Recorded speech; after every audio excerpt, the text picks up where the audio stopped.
So bago po tayo magsimula ng ating pag-aaral, samahan niyo po ako na yumuko at manalangin. Banal at mahabagin naming Amang Diyos na makapangyarihan sa lahat at sa amin na patuloy nagmamahal.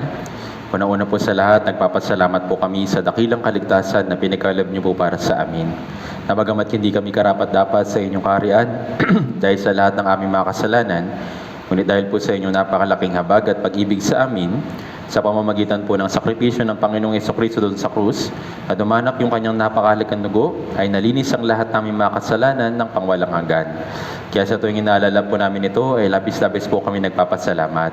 Salamat din po sa pagkakataon na patuloy po ninyong binibigay sa amin upang makatanggap ng biyaya sa pamamagitan po ng inyong salita.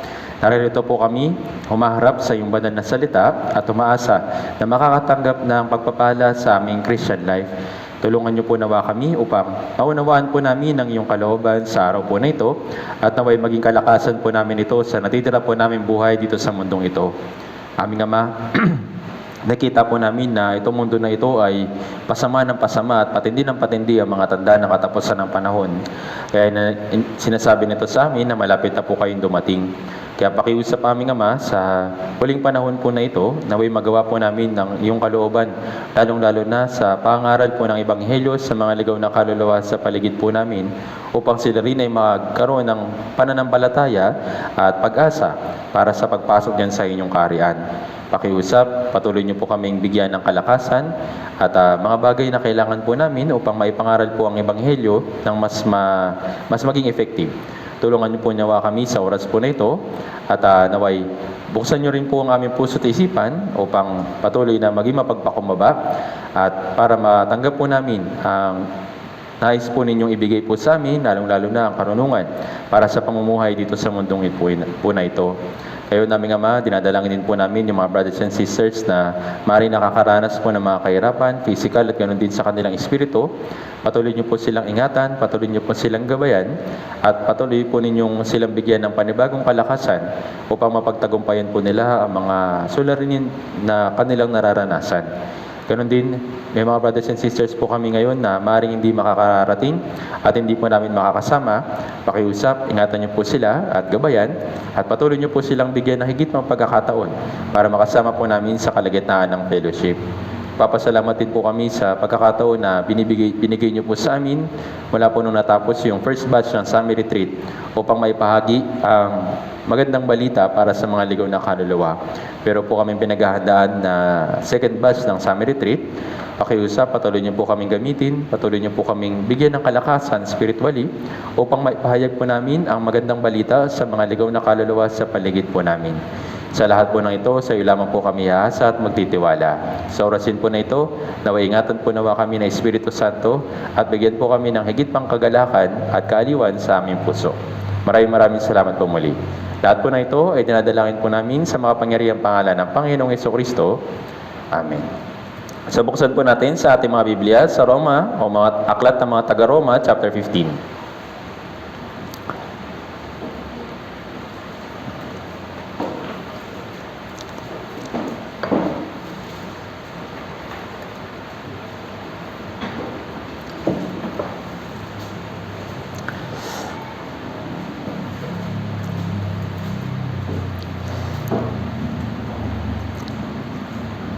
Okay, welcome po. Okay.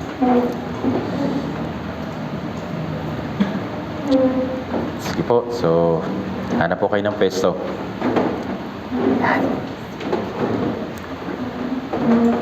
Okay, so babasahin po natin yung Roma chapter 15, verse 5 hanggang 6.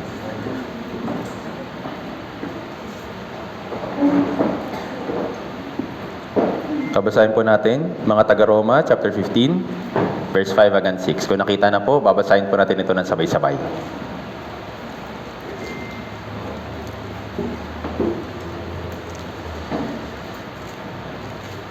Meron pa ako naririnig, siguro hinahanap pa.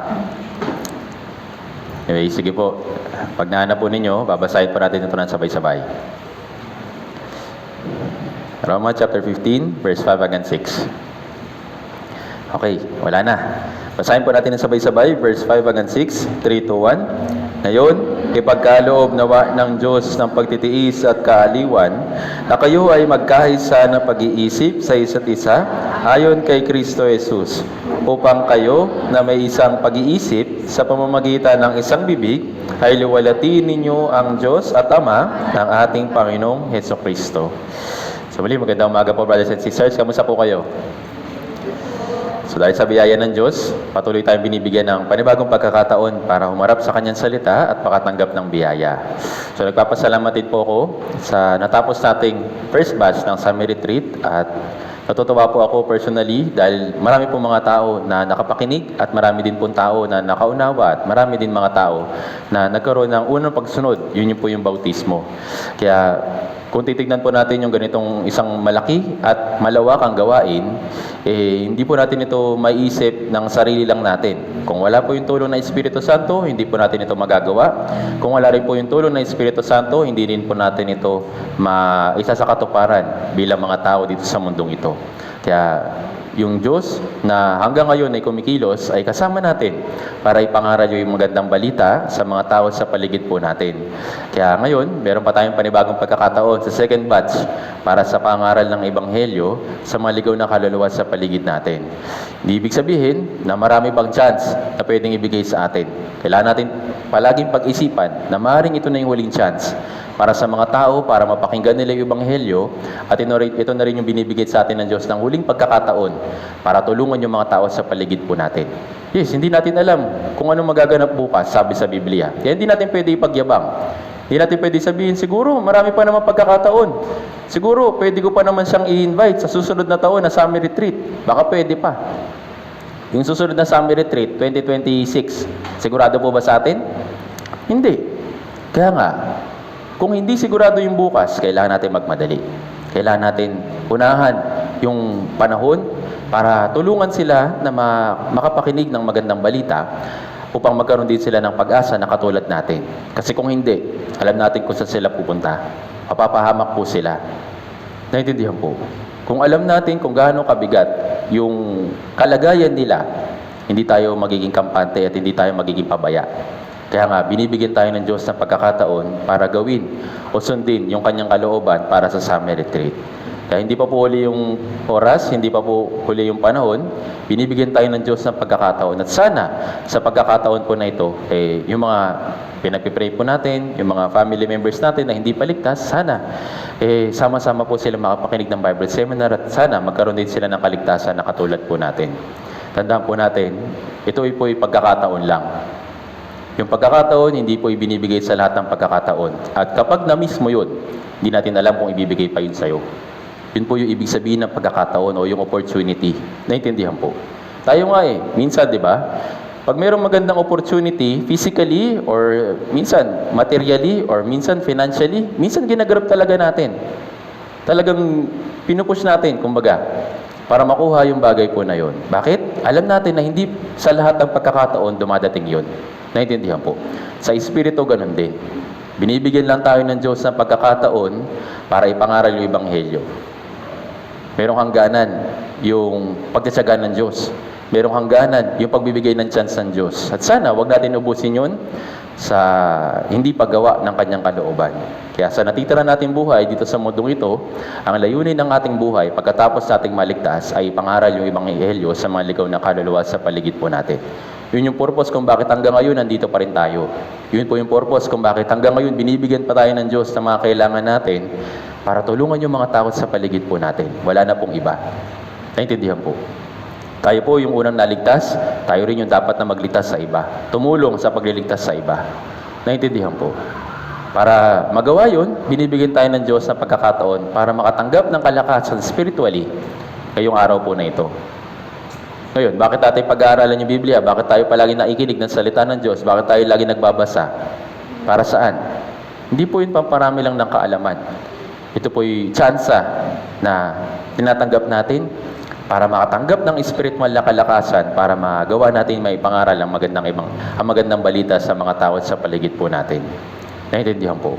Kaya nga binibigyan tayo ng Diyos ng napakagandang pagkakataon para sa taon po na ito. Ito po yung second batch ng Summer Retreat 2025. Ngayon, para tayo makatanggap ng higit pang kalakasan, pag-aaralan po natin yung mga verses na binasa po natin.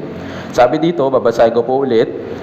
Ngayon, verse 5 hanggang 6. Ngayon, ipagkaloob nawa ng Diyos ng pagtitiis at kaaliwan na kayo ay magkaisa ng pag-iisip sa isa't isa ayon kay Kristo Jesus upang kayo na may isang pag-iisip sa pamamagitan ng isang bibig ay luwalhatiin ninyo ang Diyos at Ama ng ating Panginoong Hesukristo. So pagkatapos sa ating maligtas, nilagay tayo ng Diyos dito po sa kalagitnaan ng church.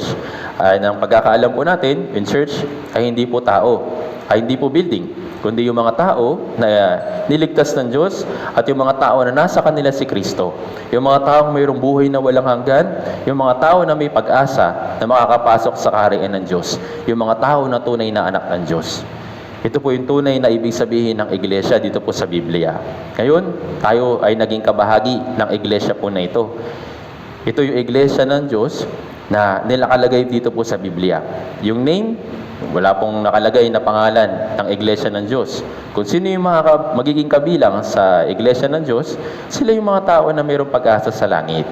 At sa kalagitnaan ng church o sa kalagitnaan ng iglesia, nandito po yung Espiritu Santo, kumikilos siya sa mga tao na naligtas para matuto tayo upang lumago sa ating pananampalataya.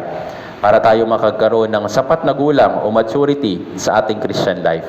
Inilagay tayo ng Diyos sa kalagitnaan ng church dahil alam niya na hindi tayo ilalago ng mag-isa. Alam niya na yung tendency natin, kapag mag-isa, pwede tayong maligaw, pwede tayong malihis. Kaya nandito tayo sa church para tulungan ng Diyos, para tayo magkaroon ng pagkakaisa at magkaroon ng isang layunin lamang sa ating Christian life. Kailangan natin ng bawat isa para matanggap natin yung iba pang biyaya ng Diyos para sa ating Christian life. Halimbawa sa isang pamilya, merong biyaya na manggagaling sa magulang, sa nanay at tatay. Tama po ba?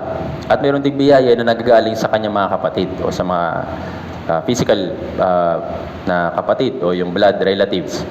So, yung mga bagay na yun ay niready rin ng Diyos dito po sa church. Yung Diyos na nagbigay sa atin ng kaligtasan, inilagay niya tayo dito sa church para matanggap yung iba pang kabiyaya mula sa mga brothers and sisters. At hindi lang ito, hindi lang dito natatapos yung ating biyaya na nais ibigay ng Diyos para sa atin. Nais pa niyang ibigay sa atin ang mga biyaya na kailangan natin para sa ating Christian life, para naman tayo ay lumago sa ating pananampalataya. Kaya nga, isa pang bagay doon, isa pang ibinigay ng Diyos sa biyaya, yung words of God, yung Biblia. Basahin po natin yung verse 4. Mga taga-Roma, chapter 15, verse 4, basahin po natin sabay-sabay. 3, 2, 1. Sapagkat ang anumang mga bagay na isinulat noong una ay isinulat upang tayo ay matuto, upang sa pamamagitan ng pagtitiyaga at sa pagpapagsigla ng mga kasulatan ay magkaroon tayo ng pag-asa. Sabi dito, sapagkat ang anumang mga bagay na isinulat noong una ay isinulat upang tayo ay matuto. Ano po yung isang aklat na isinulat noon pa?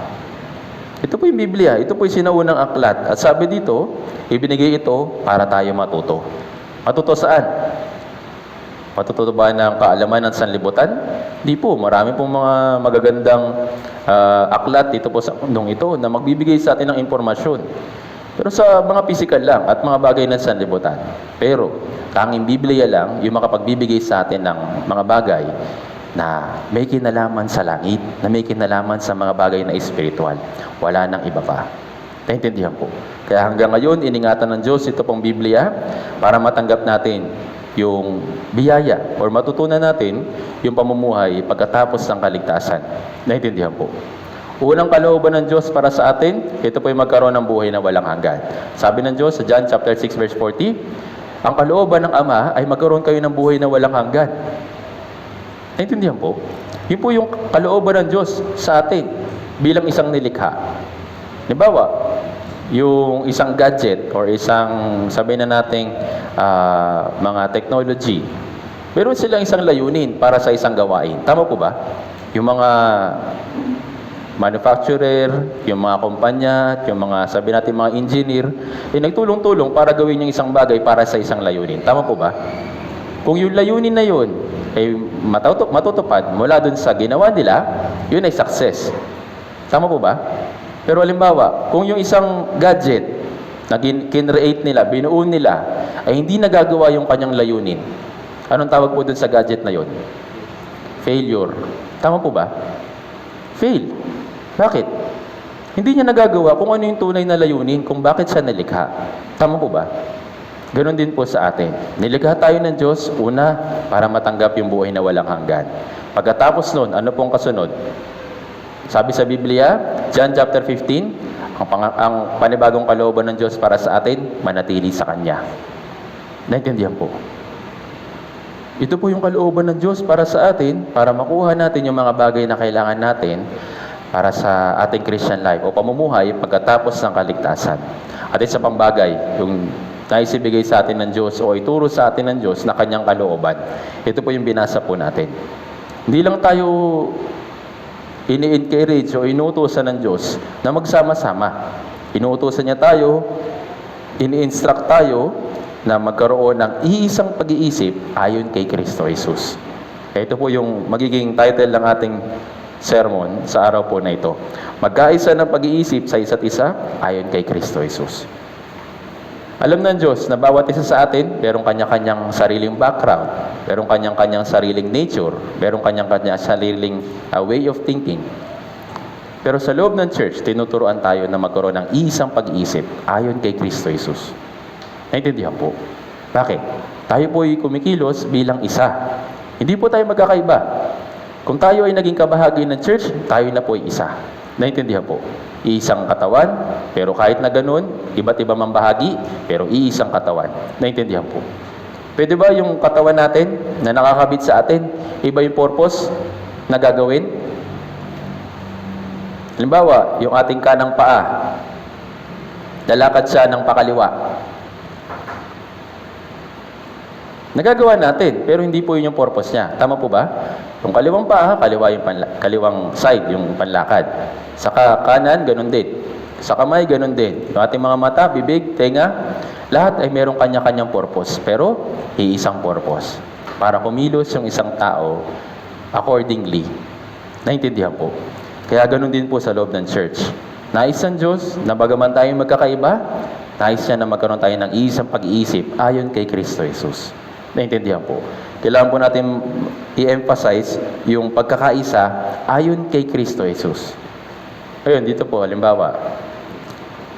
Dito po sa mundong ito, kapag yung mga tao hindi, sabi na natin, hindi sangayon sa pamahalaan ng gobyerno ng Pilipinas, anong ginagawa nila? Gira-rally. Tama po ba? Nag-aaklas. Bakit? Against sila dun sa kaisipan na sinasabi ng gobyerno. Tama po ba? Ano po nangyayari kapag ganun? Nagiging peaceful ba?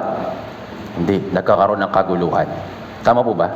Kapag yung mga tao, hindi nila nakita yung kaayusan na hinahanap nila para sa isang lipunan, para sa isang gobyerno, nagkakaroon sila ng kaisipan na mali ito. Hindi dapat to.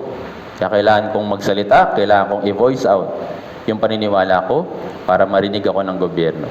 Naintindihan po? Yun po yung nangyayari sa panahon po natin ngayon. Kaya nga, yung mga tao, kapag meron silang hindi gusto, ayaw nila sumunod. Ayaw nila, o nagiging against sila sa sinasabi ng gobyerno. Sa kabilang banda, ito rin yung nangyari sa Kristyanismo sa panahon po natin ngayon o sa pagiging isang Kristiyano.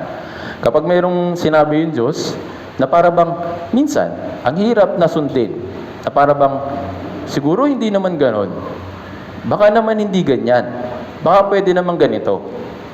Kung hindi natin susundin kung anong sinabi lang ng Diyos, nagkakaroon din tayo ng conflict sa ating Christian life. Naintindihan po? Sabi dito, pagkakaisa ng pag-iisip sa isa't isa ayon kay Kristo Jesus. Kung ano yung sinabi ng Diyos, bawat isa sa atin, tayo mga brothers and sisters na naligtas, ay kailangan magkaroon ng isang pag-iisip kagaya ng kay Kristo. Naintindihan po? Gaya ng sinabi sa 1 Corinto chapter 11 verse 1, maging tulad kayo sa akin, gaya ko kay Kristo. Si Apostol Pablo ay tao rin. Meron din siyang tendency. Noon, inusig niya yung mga sinaunang Kristiyano, pinagpapapatay talaga niya. Pero nung siya ay naligtas, nagkaroon siya ng isang pag-iisip kagaya ng kay Kristo. Naintindihan po. Ito rin po yung kailangan natin na ma-develop or ma-improve sa ating Christian life. Yung pagkakaroon ng isang pag-iisip lamang kay Yeso Kristo o Kristo Jesus. Kaya nga, ito po yung pagkatapos na natin maligtas, sinasabi dito, ngayon, ipagkaloob nawa ng Diyos ng pagtitiis at kaaliwan na kayo ay magkaisa ng pag-iisip sa isa't isa ayon kay Kristo Jesus. Kailan po ito ngayon? Simula nung ikaw ay naligtas. Ngayon, sinasabi ng Diyos na kayo ay magkaisa ng pag-iisip sa isa't isa ayon kay Kristo Jesus. Naintindihan po. Pagkatapos sa ating maligtas, nais ng Diyos na tayo ay magtuon sa mga bagay na nasa itaas, hindi sa mga bagay na nasa lupa. Kagaya ni Yeso Kristo. Si Jesus, yes, nabuhay siya dito sa mundong ito. Ginawa niya yung kalooban ng Diyos para ibahagi yung magandang balita. Pero yung kanyang puso, wala dito sa sanlibutan. Tama po ba? Nung naparito siya, inisip ba niya na kung anong kakainin niya? Inisip ba niya kung anong isusuot niya? Inisip ba niya kung ano yung magiging bahay niya? Wala siyang inisip na mga bagay dito sa sanlibutan. Ang tanging iniisip lang niya ay yung gawin yung kalooban ng Diyos. Naintindihan po? Yun po si Yeso Kristo. Yun po yung tagapagligtas natin. At yun din po yung dapat na magkaroon tayo ng ganong klaseng kaisipan na kagaya ni Kristo. Yes. Ibig sabihin ba nito, hindi na natin iisipin yung mga bagay ng sanlibutan? Hindi po. Ibig ko po sabihin, huwag natin ilalagay yung ating puso sa sanlibutan. Ilagay natin palagi yung ating puso sa pakikiisa kay Yeso Kristo. Naintindihan po? Gawin natin kung ano yung mga bagay na kailangan natin gawin. Magtrabaho, mag-aral, itaguyod yung pamilya. Pero wag nating ilalagay yung puso natin doon. Bakit? Ang kalooban ng Diyos ay magkaisa sa pag-iisip sa isa't isa ayon kay Kristo Jesus. Naintindihan po. Kaya nga sabi sa Colossus chapter 3, verse 1 hanggang 3, ituon ninyo ang inyong pag-iisip sa mga bagay na nasa itaas, hindi sa mga bagay na nasa lupa. Bilang naligtas, meron tayong panibagong vision. May panibago tayong, sabihin na natin, goal sa ating Christian life. Ito po yung mga bagay na spiritual, mga bagay na nasa itaas. Naintindihan po. Noon, bago tayo masave, anong palaging iniisip natin? Anong palaging natin pinagtutuunan ng lakas, ng pansin, ng oras, at ng resources? Di ba mga bagay ng sanlibutan? Tama po ba? Pero after nating maligtas, meron pang panibagong goal or panibagong vision na ibinigay ng Diyos sa atin. Itingin natin yung ating mga puso o yung ating mga mata sa mga bagay na nasa itaas, hindi lang sa mga bagay na nasa lupa. Naintindihan po. Kasabay po nito, nais ng Diyos na tayo magkaroon ng isang pag-iisip ayon kay Kristo Jesus. Kaya nga ito po yung sabi ng Diyos, ngayon, now, pagkatapos mong maligtas, magkaisa sa pag-iisip sa isa't isa ayon kay Kristo Jesus. Naintindihan po. So bago tayo mag-proceed, may binanggit po dito na ipagkaloob nawa ng Diyos ng pagtitiis at kaaliwan. Sabi dito, ipagkaloob nawa. Ibig sabihin, ibigay. Ipagkaloob nawa sa bawat isa sa atin. Nino? Ng Diyos ng pagtitiis at ng kaaliwan. Diyos of yung pagtitiis at kaaliwan. Yung patience at comfort. Yung Diyos, kailangan rin natin makilala na siya ay mayroong mahabang pagtitiis at nagbibigay ng kaaliwan. Sabi dito, pagtitiis, unahin natin dito. Ngayon, ano po yung pagtitiis na may ipinapakita ng Diyos sa bawat isa sa atin? Dahil siya yung Diyos sa pagtitiis, natural, meron siyang ipinapakita ng pagtitiis sa bawat isa. Paano po natin makikita? Tingnan po natin ito. Ikalawang Pedro chapter 3 verse 15.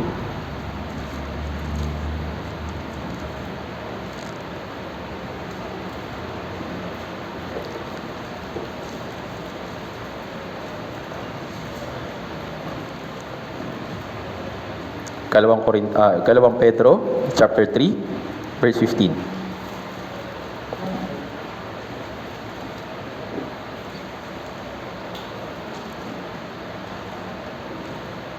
May nakita na po, basahin po natin yung sabay-sabay. 3, 2, 1. at inyong itiruing ang pagtatyaga ng ating Panginoon bilang kaligtasan. Kaya rin ng ating minamahal na kapatid na si Pablo, ayon sa karunungang ibinigay sa kanya, ay sinulatan kayo. Sabi dito, ituring ang pagtatyaga ng ating Panginoon bilang kaligtasan. Yung pagtatyaga mismo ng Diyos, pwede nating ituring o ituturing natin na kaligtasan. Bakit? Kung walang pagtitiis yung Diyos, kung walang pagtatyaga yung Diyos, sigurado lahat tayo impyerno kagad. Tama po ba? Kung hindi siya nagtiis sa atin, kahit na tayo mga makasalanan, kahit na tayo lumihis sa kanyang kalooban, di na lang tayo kagad sa impyerno. Tama po ba? Pero dahil nga yung Diyos ay mahaba yung kanyang pagtitiis, dahil siya yung Diyos ng pagtitiis or God of patience, ito yung kaligtasan para sa atin. Naintindihan po. Pero din, after nating maligtas, kung yung Diyos walang pagtitiis sa atin bilang mga anak, palagi tayo papaluin. Tama po ba? Konting pagkakamali, palo agad. Kung walang pagtitiis at pagtatyaga yung Diyos, sigurado magiging mahirap talaga yung Christian life natin. Tama po ba? Bakit? Kasi palagi tayo sumusuway, palagi tayo matigas yung ulo. Pero yung Diyos, nagtitiis siya, nagtatyaga siya hanggang sa tayo ay magsisi at manumbalik sa Kanya. Kung talagang hindi, tsaka siya magdidisiplina. Ganun din naman yung mga magulang. Tama po ba? Kapag nakagawa ba tayo ng kasalanan sa ating mga magulang, palo kagad? Siguro may mga ganong klaseng tatay or nanay.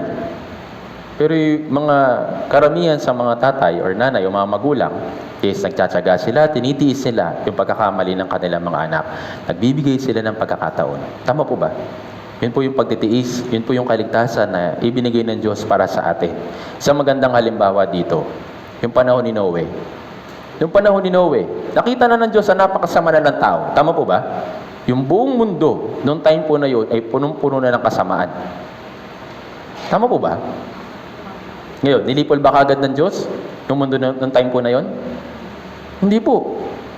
Si Noe, 500 years old, nung ipinanganak niya yung kanyang 3 anak. Then, after 100 years, dumating yung baha. Imagine po ninyo kung gaano katagal yung 100 years na pagtatsagaan ng Diyos para sa mga tao. Kung yung Diyos ay walang pagtitiis, nung nakita pa lang ng Diyos yung mga tao ay masasama, nilipol na kagad sila. Tama po ba? Pero dahil nga yung Diyos ay may pagtitiis, Diyos ng pagtitiis, binigyan pa niya ng chance o pagkakataon yung mga tao na sila ay pumasok doon sa daong. Kaso nga lang, sa kasamaang palad, binaliwala nila yung pagtitiis ng Diyos. Ano pong ginawa nila? Pumasok ba sila o hindi? Hindi nila nalaman yung pagtitiis sa ginawa sa kanila ng Diyos. Anong ginawa nila? Inuna nila yung kanilang sariling katawan. Inuna nila yung kanilang sariling laman. Sa halip na isipin yung pagtatsaga at pagtitiis ng Diyos, binaliwala nila ito. Naintindihan po. Yung 100 years na yon ay chance o pagkakataon na ibinigay sa mga tao noong time po na yon para sila ay maligtas. Tingnan po natin ito. Awit 103.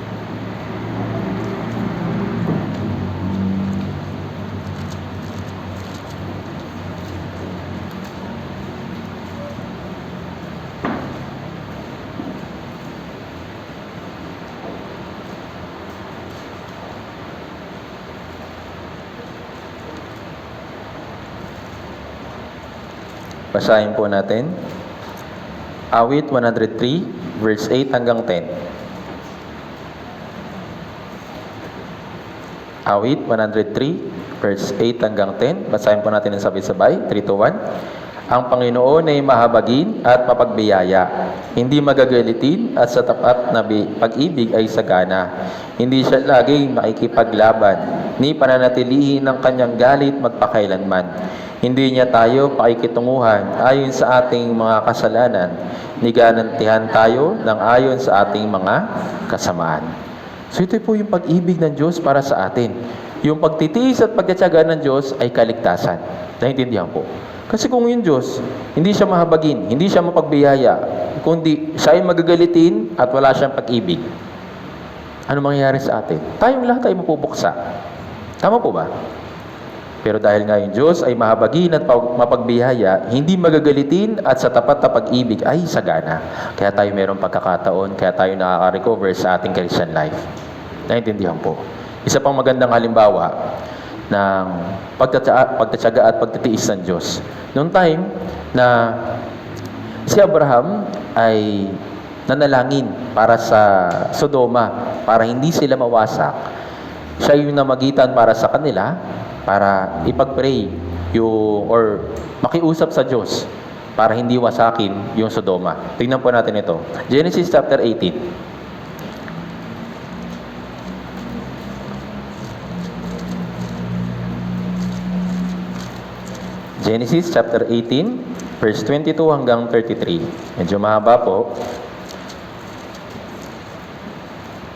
Pero makikita din po natin yung pagtitiis at pagtitiyaga po ng Diyos.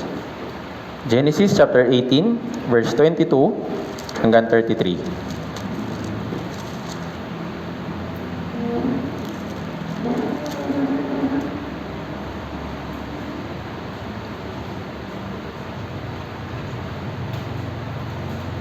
Basahin po natin yung verse 22 hanggang 33.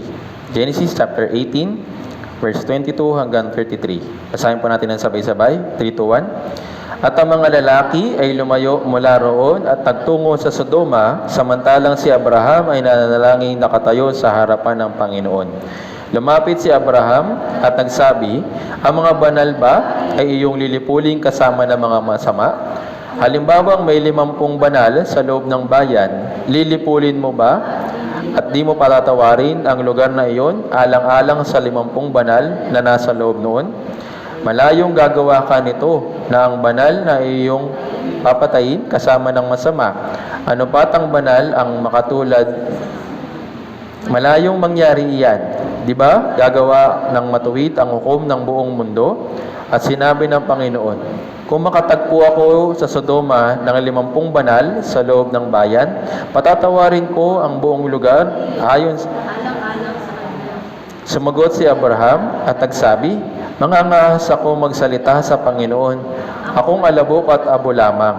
Kung sakaling makapukulang ng 5 sa 50 banal, lilipulin mo ba ang buong bayan dahil sa 5 kulang? At sinabi niya, hindi ko lilipulin kung makatagpo ako roon ng 45. At siya'y muling nagsalita sa kanya at nagsabi, halimbawang may matagpo ang 40, at sinabi niya, hindi ko gagawin alang-alang sa 40. Pagkatapos ay sinabi niya, huwag sanang magalit ang Panginoon at ako'y magsasalita.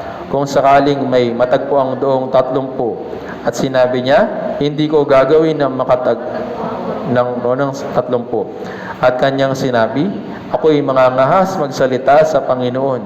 Kung sakaling may matagpuan doong 20, at sinabi niya, hindi ko lilipulin alang-alang sa 20. Pagkatapos ay sinabi niya, huwag magalit ang Panginoon at magsalita na lamang akong minsan.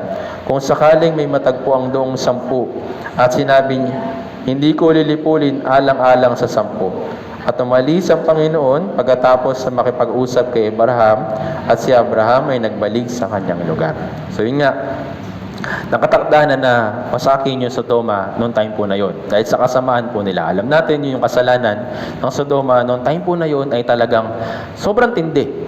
Yung pagkakaroon ng homosexual na talagang mga kasuklam-suklam na kasalanan sa harapan ng Diyos ay talagang ginagawa ng bulgaran doon sa Sodoma. Pero si Abraham, meron siyang pagnanais, meron siyang compassion para dun sa mga tao o sa mga banal na huwag malipol o huwag mamatay noong time po na yun. Kasi hindi naman lahat, sinasabi niya, hindi naman lahat dun sa Sodoma, gumagawa ng kasamaan. Meron din mga banal na nandun po si Lot, tama po ba?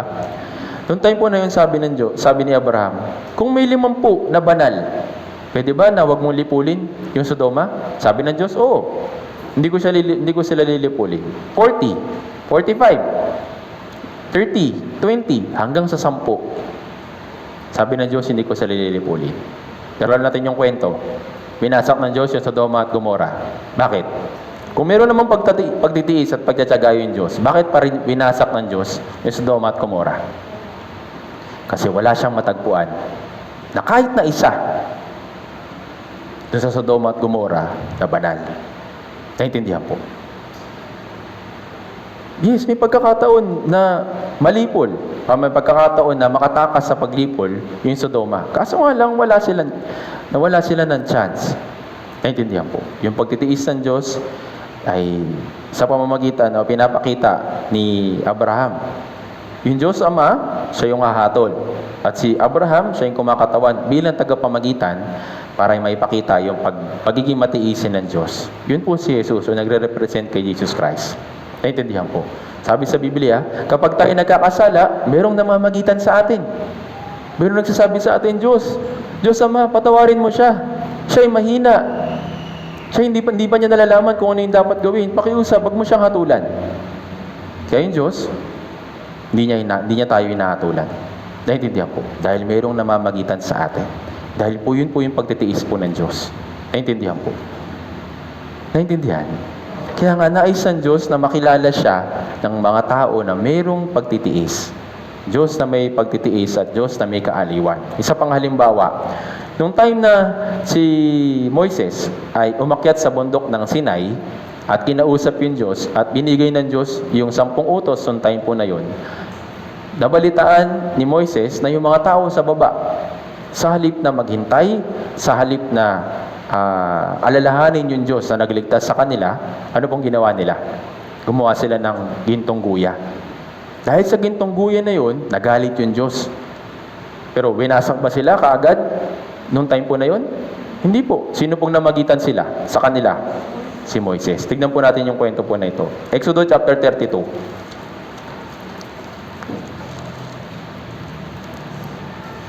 Exodus chapter 32. Verse 9 hanggang 14.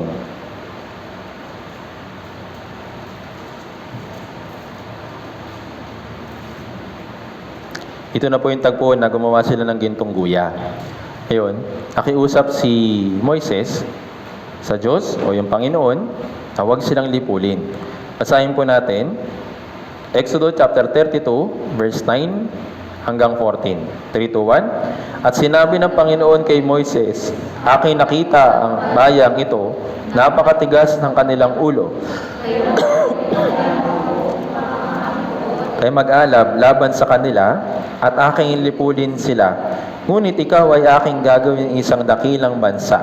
Ngunit nagsumamo si Moises sa Panginoon niyang Diyos at sinabi, Panginoon, bakit ang iyong puot ay pinag-aalab mo laban sa iyong bayan na iyong inilabas sa lupain ng Ehipto sa pamamagitan ng dakilang kapangyarihan at ng makapangyarihang kamay? Bakit kailangang sabihin ng mga Ehipsyo? Dahil sa masamang layunin ay kanyang inilabas sila upang patayin sila sa mga bundok at upang lipulin sila mula sa balat ng lupa. Iurong mo ang iyong mabangis na puot at maguhin mo ang iyong isip sa kasamaang ito laban sa iyong bayan. Alalahanin mo si Abraham, si Isaac, si Israel na iyong mga lingkod.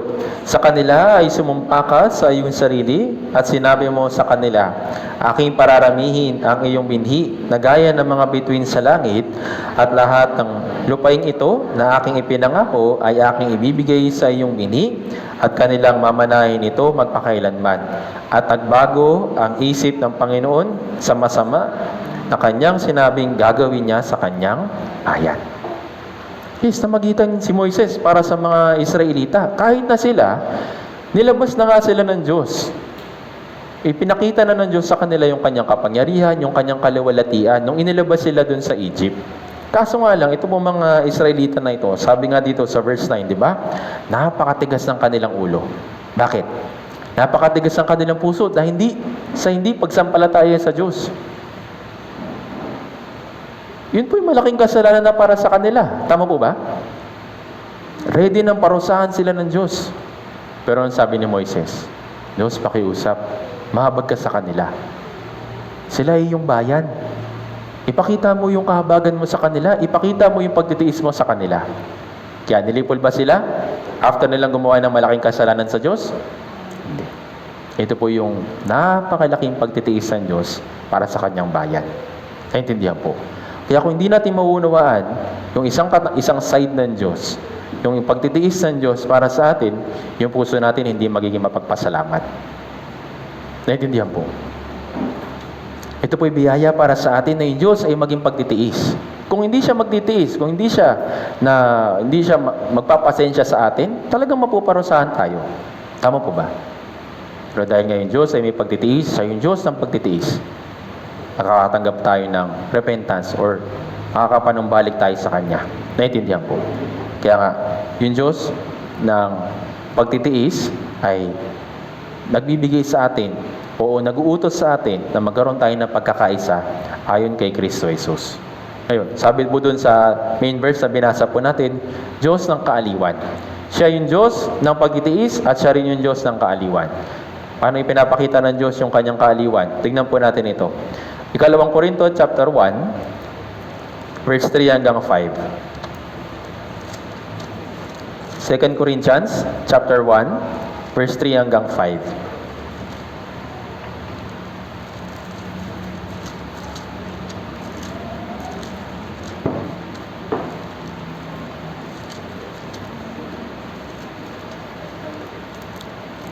Kalawang Korinto, chapter 1, verse 3 hanggang 5. Kung nakita na po, babasahin po natin ito ng sabay-sabay. Makikilala po natin na yung Diyos, siya yung Diyos ng kaaliwan. Tingnan po natin, Ikalawang Korinto, chapter 1, verse 3 hanggang 5. Basahin natin sabay-sabay. Kung nakita na po, 3 to 1. Purihin ang Diyos at Ama ng ating Panginoong Jesucristo, ang Ama ng mga kaawaan at ang Diyos ng lahat ng kaaliwan, na umaaliw sa atin sa lahat ng ating kapigatian, upang maaliw natin ang nasa anumang kapigatian sa pamamagitan ng kaaliwan na inaaliw sa atin ng Diyos. Sapagkat kung paanong sumagana sa atin ang mga pagdurusa ni Kristo, sa pamamagitan ni Kristo ay sumasagana rin sa atin ang kaaliwan. Dahil kay Jesucristo, na experience natin yung kaaliwan ng Diyos. Yes, nung unang panahon sa Old Testament, ipinakita ng mga propeta, ipinakita ng mga alagad o yung mga ginamit ng Diyos, yung pagtitiis ng Diyos. Ngayon, sa New Testament naman, paano ipinakita ng Diyos yung kaaliwan niya na ibinibigay sa atin sa pamamagitan ni Jesus Christ? Naintindihan po. Kung wala si Jesucristo, wala tayong kaaliwan. Tama po ba? Kung wala tayong tagapagligtas, anong mangyayari sa puso natin? Puno-puno ng kabalisaan. Tama po ba? Paano kaya ito? Hanggang kailan kaya ako magpapakabait para magkaroon ng katiyakan sa langit? Paano kaya kapag nakagawa ko ng kasalanan? Paano kaya ito? Hahatulan ako ng Diyos. Pero dahil kay Jesucristo, dahil sa dugo niya, nagkaroon tayo ng kaaliwan. Naintindihan po? Yun po yung napakalaking kaaliwan na ipinakita ng Diyos para sa atin. Dahil nga siya yung Diyos ng kaaliwan. Kaya nga sabi sa Matthew chapter 11 verse 28 hanggang 30, di ba? Lumapit kayo sa akin at bibigyan ko kayo ng kapahingahan para sa inyong kaluluwa. Dahil nga yung Diyos ay Diyos ng kaaliwan. Ready siya na mabigay sa atin ng kaaliwan. Unang-una, yung para sa kaligtasan. Yun po yung kaaliwan para sa ating espiritu. Kaaliwan sa ating katawan. Meron po ba siyang binibigay? Napakarami. Minsan hindi na lang natin napapansin. Tama po ba? Yung kaaliwan sa katawan, nagbibigay ba siya? Yes. Lahat ng mga kaaliwan na ibinibigay ng Diyos ay binibigay sa atin. Naintindihan? Kasi nga, siya yung Diyos ng kaaliwan. Isang pong halimbawa, si David. Si David ay nagkaroon ng isang awit. Dun sa awit 23. Basahin po natin. Yung famous na awit ni David, awit 23. Yung Diyos ay aking pastol. My Lord is my shepherd. Basahin natin.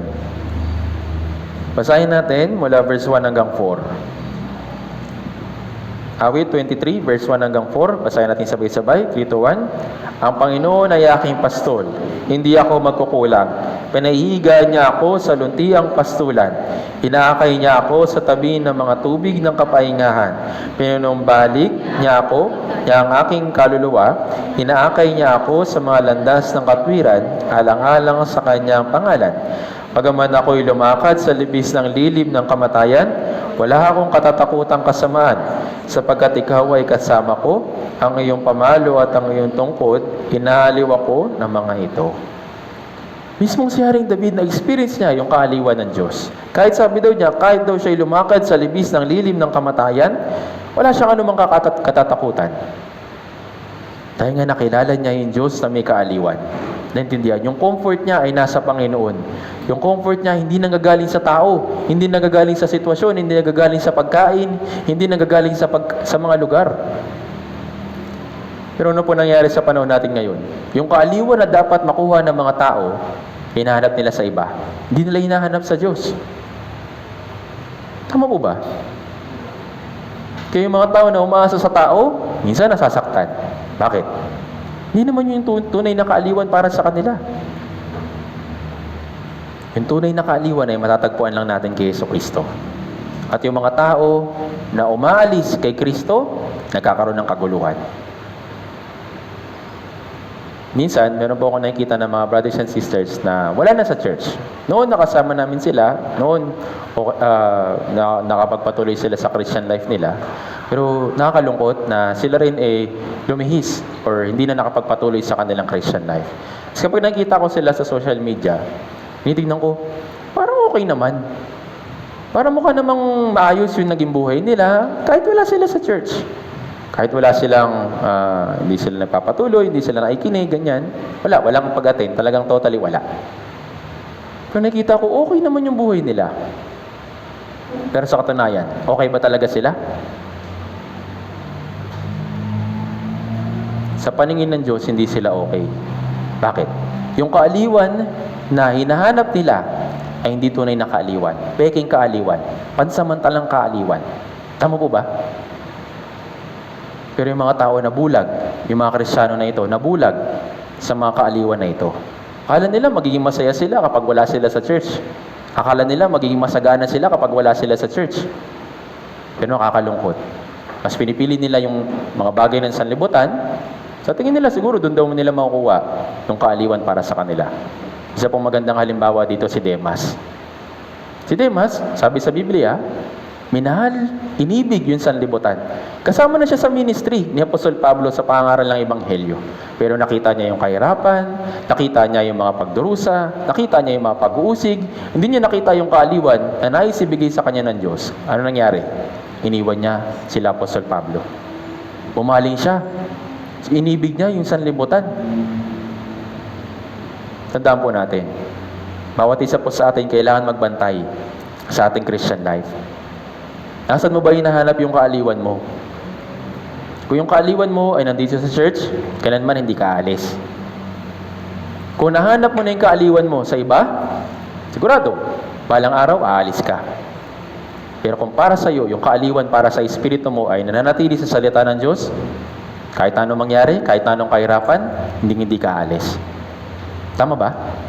Minsan ganito yung nangyari sa ibang mga brothers and sisters. Konting hirap, nakaranas sa mga kahirapan, mga pag-uusig, isip nila, noon naman, yung hindi naman ako umatin dyan sa church na yan, hindi naman ako nakakaranas ng kahirapan. Pero nung nagsimula ako umatin dyan, punong-puno na kami ng kahirapan.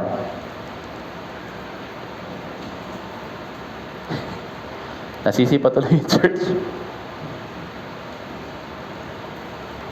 Pero bakit ba natin nararanasan yung kahirapan? Bakit ba natin nararanasan yung mga kapigatian? Tandaan natin, kaya natin nararanasan yun kasi nandito pa tayo sa mundong ito. Dito po sa mundong ito, wala pong kaaliwan. Habang nandito tayo sa mundong ito, ang kaaliwan lang natin ay yung si Jesucristo. Naintindihan po? Kaya kung ikaw, bilang isang Kristiyano, aalis sa church, iiwan yung church, yes, marami kang magagawa. Marami kang maaabot na pangarap. Pero yung kaaliwan, para sa espiritu mo, hindi mo makukuha. At yun po yung malaking kalugihan para sa atin. Tama po ba? Ito yung kadalasan na hindi nakikita o na pag-iisipan ng mga Kristiyano. Na para bang ang dali-dali na lang nilang iwan yung church. Na para bang ang dali-dali na lang nila na wag manatili sa church. Bakit? Kasi nga, yung kaaliwan nila, hindi nanggagaling dito. Mas masaya sila sa iba. Tandaan po natin, ang tanging kaaliwan lang na makukuha natin o pwede nating makuha bilang isang Kristiyano ay na kay Kristo. Kahit nga si Haring David, sabi niya, kahit na ako ay lumakad sa lilim ng kamatayan. Anong sabi niya? Wala akong katatakutan. Bakit? Sino po kasama niya? Sino po? Sino po? Yung anak ba niya? Yung mga asawang lingkod ba niya? Yung mga loyal na mandirigma ba niya? Yung kasama niya? Hindi. Kahit na sila ay umalis, kahit na sila ay Haring David na lang mag-isa, hindi siya matatakot. Bakit? Kasama niya yung Panginoon. Kasama niya yung Diyos. Naintindihan po. Tayo rin po, brothers and sisters, kailangan magkaroon ng ganitong klaseng pag-iisip. Na kahit na wala ng anumang bagay dito sa mundo, pero dahil kasama ko yung Diyos, walang problema. Pero minsan baliktad Kasama ko yung Diyos. Pero wala ko ng mga bagay na ito. Kaya ang laki-laki ng problema. Oo, kasama ko yung Diyos. Pero wala ko ng mga bagay na gusto ko. Ang laki ng problema. Yung ba talaga yung problema? O yung puso mo yung may problema? Tandaan po natin. Na yung Diyos yung kaaliwan para sa atin. Tignan po natin. Habakuk chapter 3.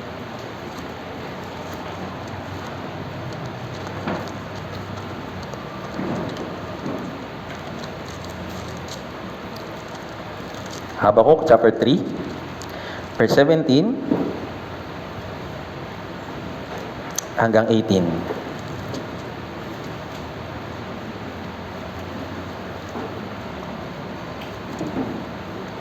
Habakuk chapter 3, verse 17 hanggang 18. Kung nakita na po, babasahin po natin ng sabay-sabay.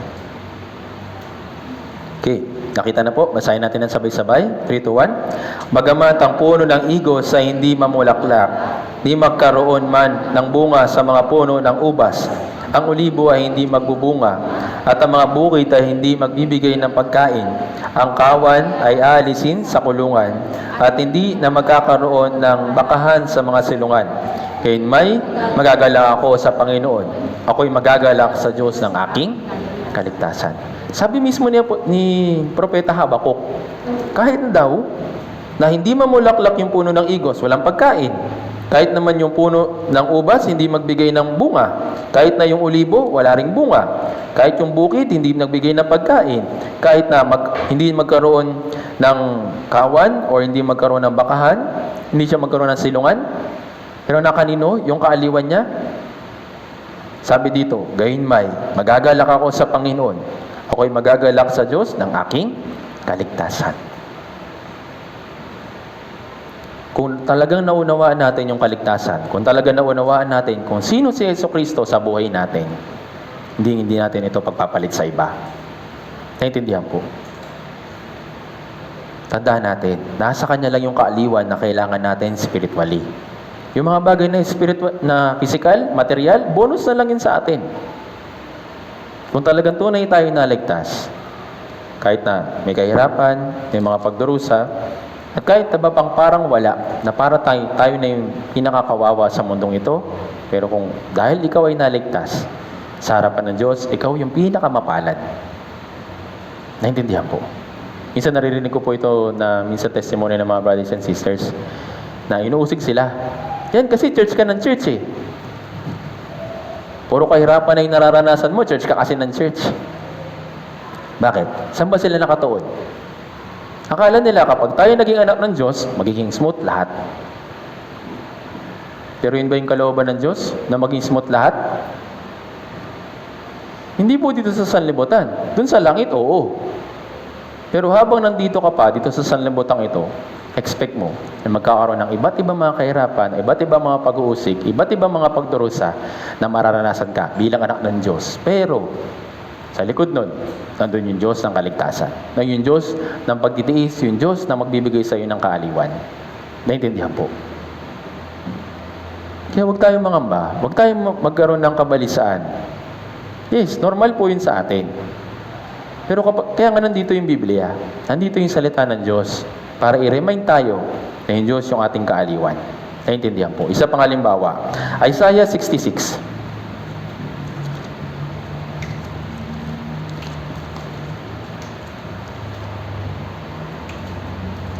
Isaiah 66, verse 12 hanggang 13.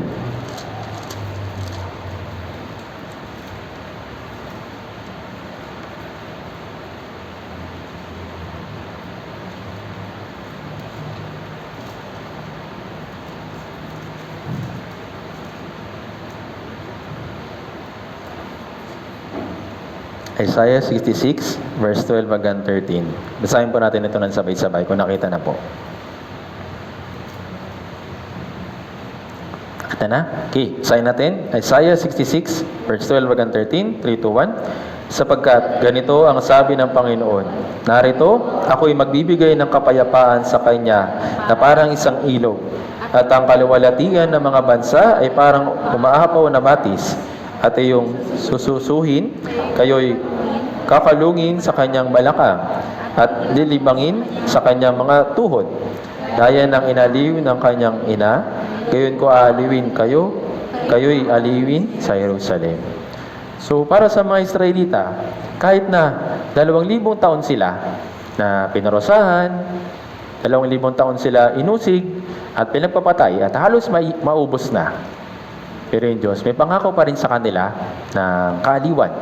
Kapag na-fulfill na ng Diyos yung kalooban niya para sa mga Israelita, maipakita na yung Diyos ay buhay sa lahat ng bansa, aaliwin sila ng Diyos. Naintindihan po? Sabi nga dito, narito ako'y magbibigay ng kapayapaan sa kanya na parang isang ilog. Ano po yung karakteristik ng isang ilog? Bukod sa minsan madumi,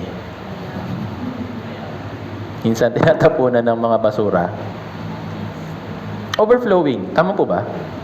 Umaagos, iba dalisay, at maraming benefits para sa, hindi lang para sa tao, pati rin sa mga hayop, pati na rin sa mga halaman. Yun yung biyaya ng Diyos, yung kapayapaan ng Diyos ay overflowing para sa atin. Kaya nga, kailangan nating manatili sa Kanya. Kasi siya lang yung makapagbibigay sa atin ng kapayapaan na parang kagaya ng isang ilog. Kaya kapag yung isang tao o isang Kristiyano humiwalay dun sa Diyos ng pagtitiis, Diyos ng kaaliwan, doon mas lalo nagiging mahirap yung kanyang Christian life. Naintindihan po? Kaya wag na wag tayong magkakaroon ng kaisipan na dahil mahirap, dahil may pagdurusa, hindi na lang ako mag-church. Kapag yun po yung pumapasok sa isip niyo, palagi po ninyong tatandaan kung ano yung plano ni Satanas para sa iyo. Hindi niya na maalis o hindi niya na maagaw yung kaligtasan sa iyo. Pero ano pong plano niya para sa iyo? Alisin ka sa church. Kaya yung mga tao na sabi nila naligtas sila, tapos sabi nila meron silang naniniwala sila sa dugo ni Jesus, pero wala sa church. Yun po ay question mark. Kung talaga bang sila iligtas. Dahil kung talagang sila ay naligtas at maikilala nila ng higit pa yung Diyos, hindi na may isip na umalis. Tama po ba? Yung Diyos ay hanggang ngayon, binibigyan tayo ng chance para tayo makapanatili sa Kanya. Kasi nga, nasa Kanya yung kaaliwan, nasa Kanya yung kapayapaan na kailangan natin para sa ating Christian life. Sabi nga dito, kayo'y kakalungin sa Kanyang balakang at nilibangin sa Kanyang mga tuhod, gaya ng inaaliw ng Kanyang ina. Siguro po, ilan sa inyo ay hindi ko alam kung ako lang, pero iba yung kalinga ng nanay kaysa sa tatay. Sa mga tatay, wag po kayo magalit sa akin. Pero iba po yung kalinga ng nanay at sa tatay. Tama po ba? Bakit kaya dinescribe na yung kalinga ng sabi nga dito, gaya ng inaaliw ng kanyang ina? Bakit hindi sa tatay? Ano po yung pinapakita ng side ng nanay? Yung pag-ibig, kapayapaan, kadalisayan. Kapag yung tatay, yan, stricto. Talagang mahigpit. Pero kailangan din po natin yun. Pero sa kaaliwan, kailangan natin yung nanay o yung pag-aaliw ng nanay. Sa pamilya po namin, yung nanay ko, kapag medyo nagiging mabigat na yung kamay ng tatay ko sa akin, yung nanay ko yung namamagitan. Tama na yan. Bakit ba sobra ka namang mamalo? Bakit naman sobra kang magalit? Parang hindi mo anak. Siya yung namamagitan sa pamilya namin. Sa pamilya po ninyo, ganoon din po ba? O baliktad? Si nanay yung sobrang parang tigre. Pero yung nanay, siyempre meron silang mind, or meron silang pag-ibig sa kanilang mga anak, or pagkalinga sa kanilang mga anak. Dahil nga, yung pag-ibig ng nanay ay halos malapit sa pag-ibig ng Diyos. Bakit? Kasi yung pag-ibig ng nanay ay kakaiba at natatangi na kagaya ng pag-ibig ng Diyos, unconditional. Naintindihan po. Sabi nga dito, gaya ng inaliw ng aking ina, gayon ko aalawin kayo ko sa Jerusalem.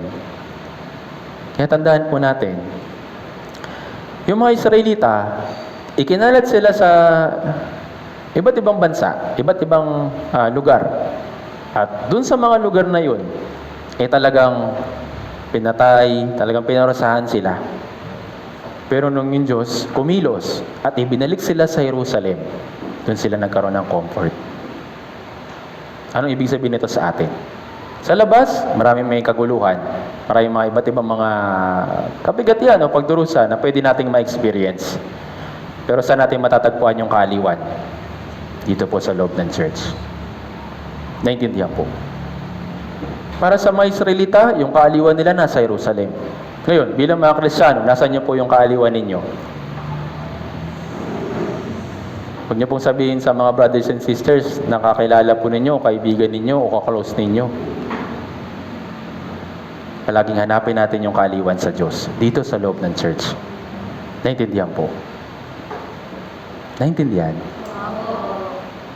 Kaya nga, kailangan natin makilala ng higit pa yung Diyos ng pagtitiis at yung Diyos ng kaaliwan para sa ating Christian life. Naintindihan po. Ngayon, ano po yung panibago niyang kalooban sa atin bilang mga anak? Balikan po natin dun sa ating main verse. Romans chapter 15.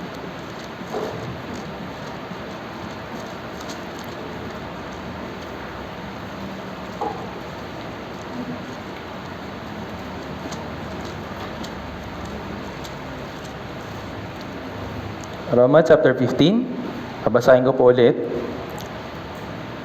yung verse 5. Romans chapter 15, verse 5. Kung nakita na po, babasahin ko po. Ngayon, ipagkaloob nawa ng Diyos ng pagtitiis at kaaliwan na kayo ay magkaisa ng pag-iisip sa isa't isa ayon kay Kristo Jesus. So meron tayong mga bagay na kailangan pag-isipan. Ano ba yung mga bagay na dapat na meron tayong pagkakaisa ayon kay Hesus Kristo o Kristo Jesus? Una, yung pagsunod at pagluwalhati sa Diyos. Bawat isa sa atin, kailangan magkaroon ng isang pag-iisip sa pagsunod at sa pagluwalhati sa Diyos. Kasi kung bawat isa sa atin ay magagawa ito, yung Diyos ay malulugod. Naintindihan po. Tignan po natin ito. John chapter 9.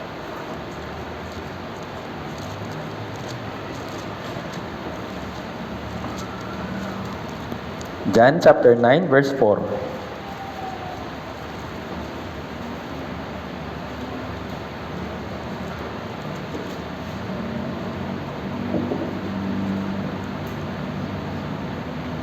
Basahin po natin. Verse 4. John chapter 9 verse 4. 3 to 1. Kailangan nating gawin ang mga gawa na iyong nagsugo sa akin. Samantalang araw pa, dumarating ang gabi na wala ng taong makakagawa. Sabi dito, kailangan nating gawin ang mga gawa niyong nagsugo sa akin. So, sino po yung tinutukoy po dito na natin? In church. Bawat isa po sa atin, kailangan gawin yung gawa na nagsugo sa akin. Ano po yung gawain niya?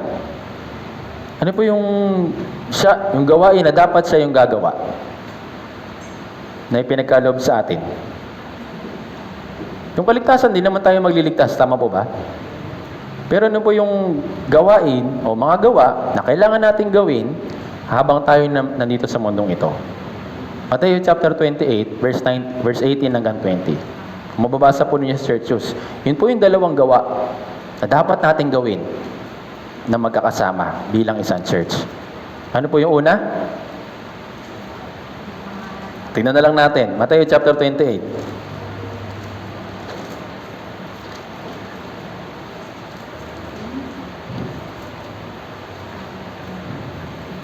Matthew chapter 28, verse 18 hanggang 20.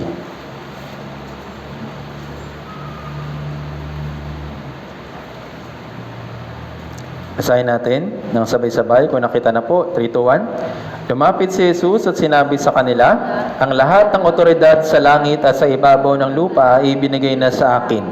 Kaya't sa paghahayo ninyo, gawin ninyong alagad ang lahat ng mga bansa.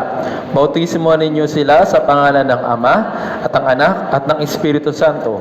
At turuan silang sundin ang lahat ng mga bagay na inutos ko sa inyo. At narito, ako'y kasama ninyong palagi hanggang sa katapusan ng panahon. Ano po yung gawa na dapat nating gawin na magkakasama? Una, ipangaral yung Ebanghelyo. Sabi dito, gawin ninyong alagad ang lahat ng mga bansa. Bautismuhan ninyo sila sa pangalan ng Ama, ng Anak, at ng Espiritu Santo. Para magawa yon, kailangan natin silang evangelize.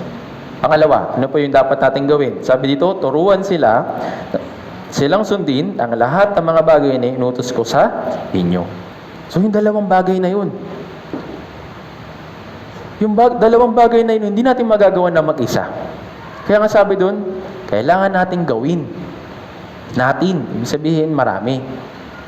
Kailangan natin gawin yung gawa na nagsugo sa atin, ang mga gawa na nagsugo sa atin. Ano yung mga gawa na nagsugo sa atin? Magligtas, tulungan yung mga tao na ma-evangelize, makapakinig ng Ebanghelyo, at makapamuhay sila ng naayon sa kalooban ng Diyos para masunod yung kanyang kalooban. Yung pong dalawang bagay na yun. Ito po yung tungkulin natin dito sa church. Kailangan tayo magkaroon ng iisang pag-iisip sa dalawang bagay na ito. Kung umatin ka lang para sa comfort mo o para sa convenient mo at para lang yung budhi mo hindi ka usigin, okay naman, walang problema. Pero ano ba yung purpose kung bakit ka umaatin? Tayo natututo para magkaroon ng kalakasan, para i-evangelize yung mga tao sa paligid natin, para i-ready rin sila, para turuan ng mga bagay na natutunan natin noon. Naintindihan po.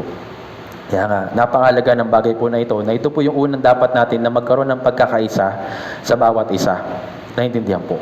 Pangalawa, ano po yung isa pang bagay na dapat meron tayong pagkakaisa sa pag-iisip ayon kay Kristo. Pangalawa, sa pananalangin. Yung pananalangin, yes, individually ginagawa po natin ito. Pero kailangan magkaroon din tayo ng isang pag-iisip sa panalangin, lalo na sa mga bagay na sabihin na natin malalaki or talagang mga dakilang gawain. Yung pananalangin ay kailangan din po na magkaroon ng pag-aisang pag-iisip. Kung ikaw, nananalangin ka para sa church, yung mga minister na nanalangin para sa church, yung mga brothers and sisters na tapat ay nanalangin sa church, yun po yung pagkakaisa ng pag-iisip. Pero kung yung prayer mo, palagi na lang tungkol sa sarili mo, tungkol sa convenient mo, o doon sa mga pakinabang para sa'yo, yun po yung pagkakaisa ng pag-iisip? Hindi po. Kailangan natin matutunan na magkaroon ng isang pag-iisip, lalo na sa panalangin. Bigyan ko po kayo ng halimbawa. Exodus chapter 19.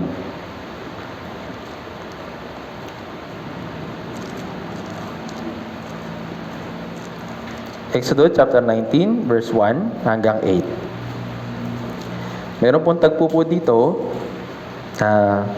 yung mga Israelita at si Moises makikipaglaban sa mga kalaban po nila. Exodus chapter 19, verse 1 hanggang 8. Kung nakita na po, basahin po natin ng sabay-sabay. 3, 2, 1. Sa ikatlong bagong buwan, pagkatapos na ang mga anak ni Israel ay makaalis sa lupain ng Ehipto, dumating sila ng araw ding iyon sa ilang ng Sinai. Nang sila'y umalis sa Rephidim at dumating sa ilang ng Sinai, umimpil sila sa ilang at do'y nagkampo ang Israel sa harap ng bundok.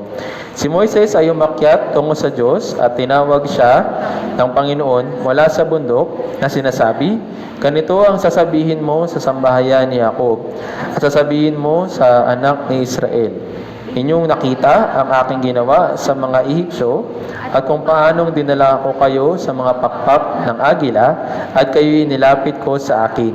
Kaya't ngayon, kayo'y tunay susundin ang aking tinig at tutuparin ang aking tipan. Kayo ay magiging aking sariling pag-aari na higit sa lahat ng bayan, sapagkat ang buong daigdig ay akin. Sa akin, kayo ay magiging isang kaharian ng mga pari at isang banal na bansa. Ito ang mga salitang sasabihin mo sa mga anak ni Israel." Kaya't dumating si Moises at ipinatawag ang matatanda sa bayan at ipinaharap sa harap nila ang lahat ng salitang ito na inuutos ng Panginoon sa kanya. Ang buong bayan ay sumagot na nagsasabi, "Ang lahat ng sinabi ng Panginoon ay aming gagawin." At iniulat ni Moises ang mga salita ng bayan sa Panginoon. So yun nga, nung inilabas sila ng Diyos mula sa Egypt, nakarating sila dito sa isang lugar na tinatawag na Sinai. Dito, inutusan ng Diyos si Moises na kausapin yung mga Israelita. At nagkaroon sila ng tipan. Sabi dito, kung gayon, kung tunay ninyong susundin ang aking tinig at tutuparin ang aking tipan, kayo'y magiging aking sariling pag-aari, higit sa lahat ng bayan. So ito yung agreement nila. Kung sila ay susunod, sila ay pagpapalain at sila ay magiging isang dakilang bansa. Ngayon, ano po yung answer ng mga Israelita? Sabi nila, verse 8, ang buong bayan ay nagkaisang sumagot at nagsabi, ang lahat ng sinabi ng Panginoon ay aming gagawin. At iniulat ni Moises ang mga salita ng bayan sa Panginoon. Ngayon, kung papaikliin natin yung word o yung phrase na sinabi ng Diyos, ang lahat ng sinabi ng Panginoon ay aming gagawin. Ano po kaya ang word yung lalabas o yung may isip po ninyo? Ano po? So, madaling salita sila, susunod lahat. Tama po ba? Pero, kung papaikliin natin yung words o yung phrase na ito, sinasabi nila, Amen. Kami ay susunod. Yung bagay na sinasabi mo, yun dapat yung mangyari. Yun yung Amen. Tama po ba?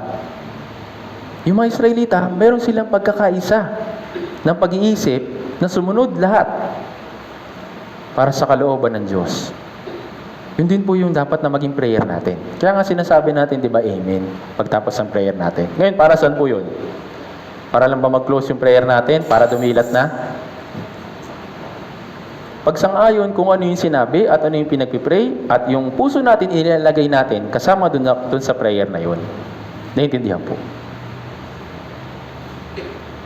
Yun po yung gesture natin para ipakita na Diyos, kung ano yung kalooban mo sa amin, yun po yung dapat na mangyari at yun yung aming susundin, yun po yung isang pagbibigay ng lugod para sa iyo. Nawa magawa po namin.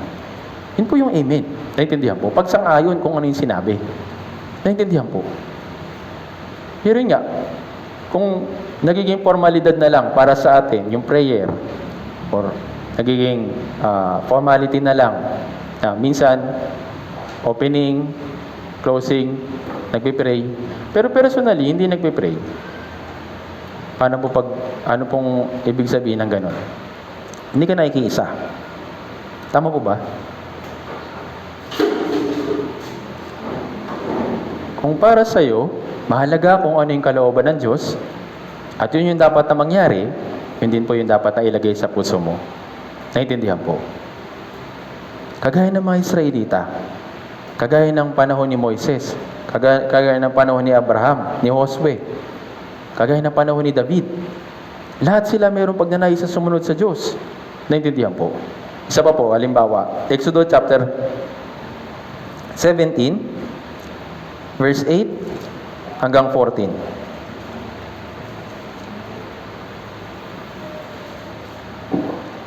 Basahin po natin. Exodo, chapter 17, verse 8 hanggang 14. Basahin po natin ang sabay-sabay, 3 to 1. Nang magkagayoy, dumating si Amalek at nakipaglaban sa Israel sa Refidim. Sinabi ni Moises kay Josue, "Pumili ka para sa atin ng mga lalaki, lumabas at lumaban kay Amalek. Bukas ay tatayo ako sa taluktok ng burol na hawak ang tungkod ng Diyos sa aking kamay."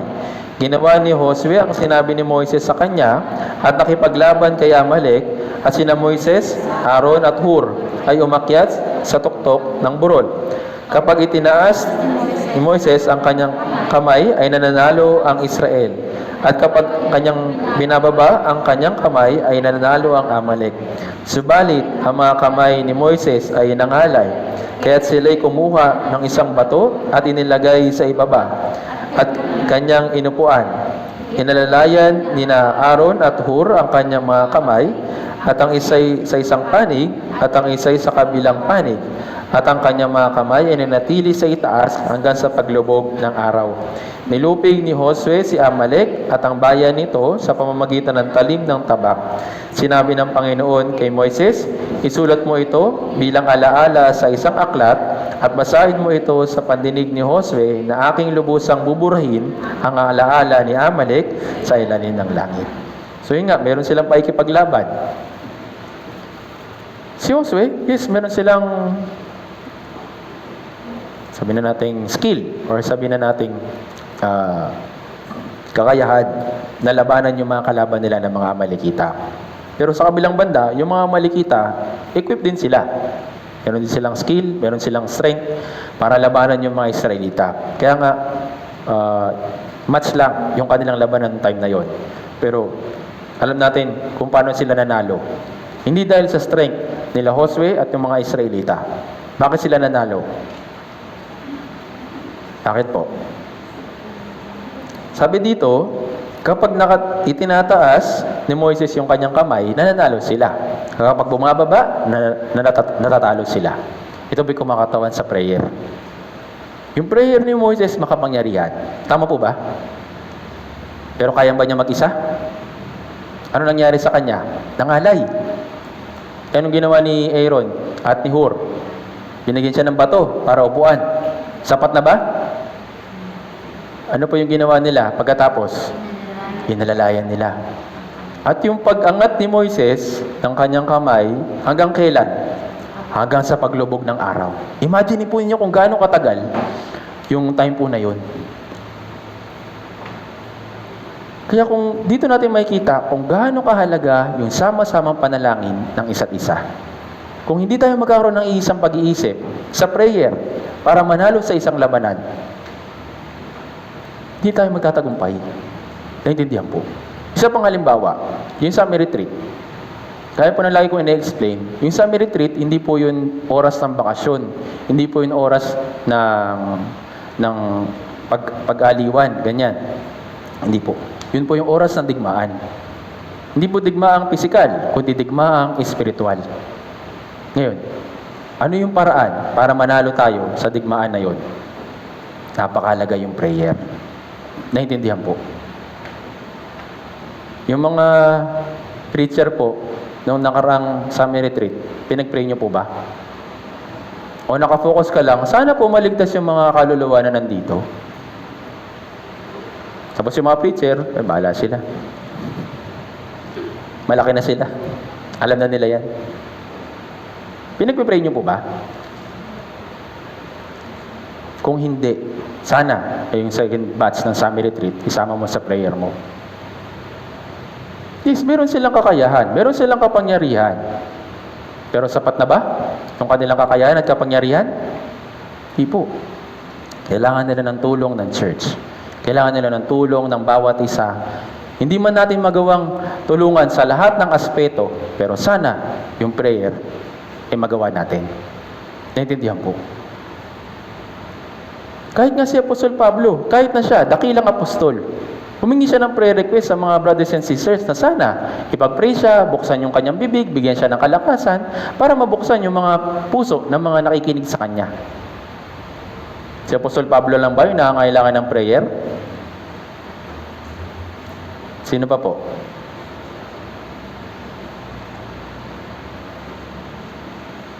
Sino pa po?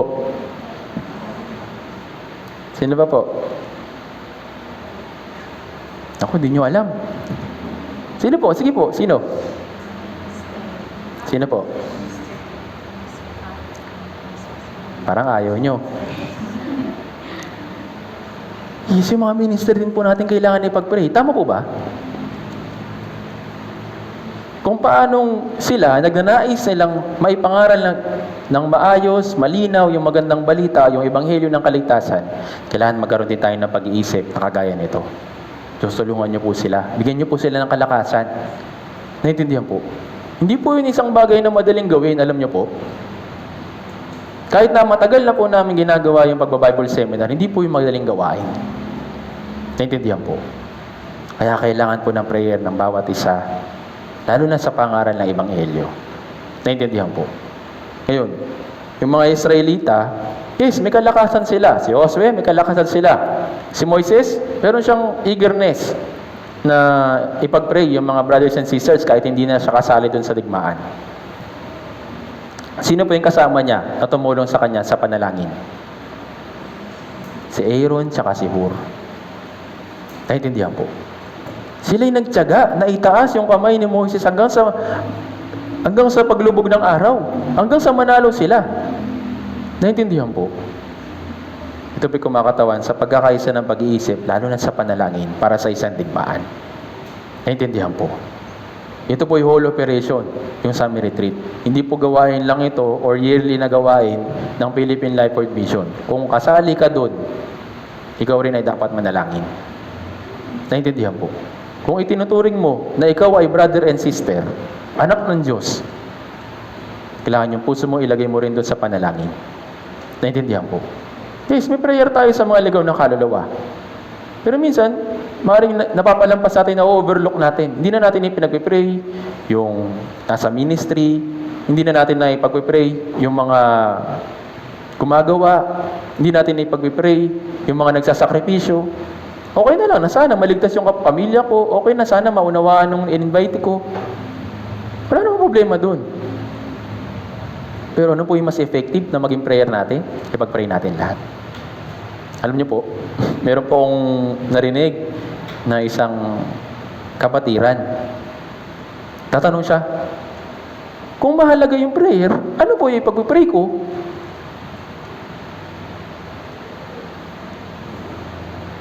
Sa isip ko, hindi niya ba alam kung ano yung dapat niya ipag-pray? Hindi ba siya nakikinig na sermon kung ano yung dapat ipag-pray?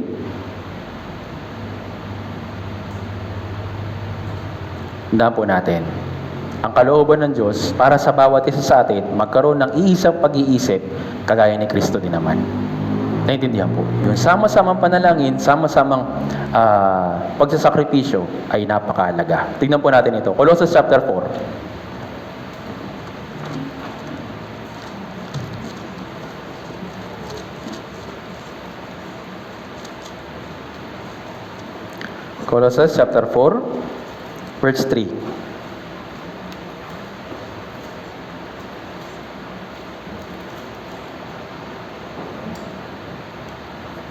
Basahin po natin sabay-sabay, 3 to 1. At idalangin din ninyo kami na buksan ng Diyos para sa amin ang pinto para sa salita upang aming maipahayag ang hiwaga ni Kristo na dahil din dito ako'y nakagapos. Apostol Pablo na ay nag-pray.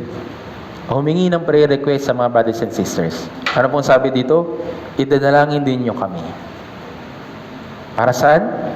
Para buksan ng Diyos para sa amin ang pinto, para sa salita, upang maipahayag ang hiwaga ni Kristo. Yung hiwaga ni Kristo, hindi po ito maipapahayag lang ng isang normal na tao na kagaya natin. Kung sa sarili lang nating kakayahan, sa sarili nating sigasig, hindi pa natin ito magagawa kasi ito hiwaga ni Kristo. Pero magagawa natin itong gawin sa pamamagitan ng panalangin. Naintindihan po?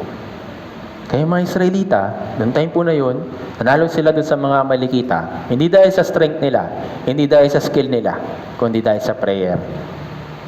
Naintindihan po. Sabi sa Biblia, yung panalangin ng matuwid ay mabisa at makapangyarihan. Naintindihan po. Kaya yung kahalagahan po ng prayer ay dapat maunawaan po natin. Itong Wednesday sermon, palagi po na natin napapakinggan yung panalangin ng Panginoon. Tama po ba? Kung alam po natin kung gaano kahalaga yung panalangin, gagawin rin natin ito sa ating Christian life. Hindi lang yung, Diyos, salamat po, may pagkain kami, sana mabusog kami, salamat po Panginoon, sana bukas ulit, meron.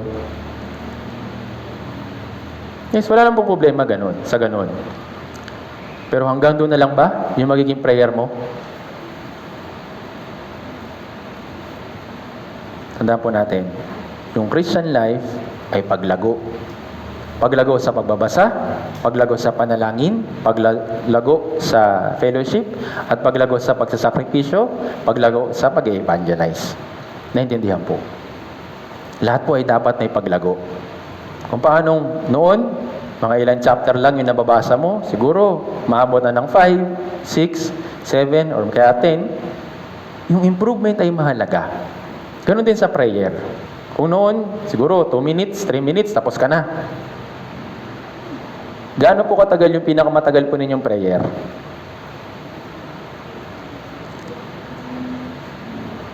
Tanungin po niyo yung sarili po ninyo. Umabot na ba ako sa prayer na hindi na ako nakakain, nakalimutan ko na yung gagawin ko dahil nakatuon lang ako sa pananalangin? Kung hindi pa, try po ninyo. Hindi naman po kailangan nakapikit ka, o kaya nakaganyan ka, nakaluhod ka. Hindi po. Kahit sa araw-araw mong pamumuhay, pwede kang manalangin. Pwede kang humingi ng tulong sa Diyos. Tama po ba? Yun po yung prayer life na kailangan po natin. Huwag lang po yung tuwing kakain, bago matulog, pagkagising. Marami tayong bagay na dapat ipag-pray. Naintindihan po. Kaya nga, kailangan natin na pagkakaisa ng pag-iisip, lalo na sa panalangin. Una sa pagsunod, pangalawa sa panalangin, pangatlo sa pagkakaisa ng pagsunod at paglilingkod sa Panginoong Jesucristo. Naintindihan po. Tingnan po natin ito. Balikan po natin yung ating main verse. Mga taga-Roma, chapter 15.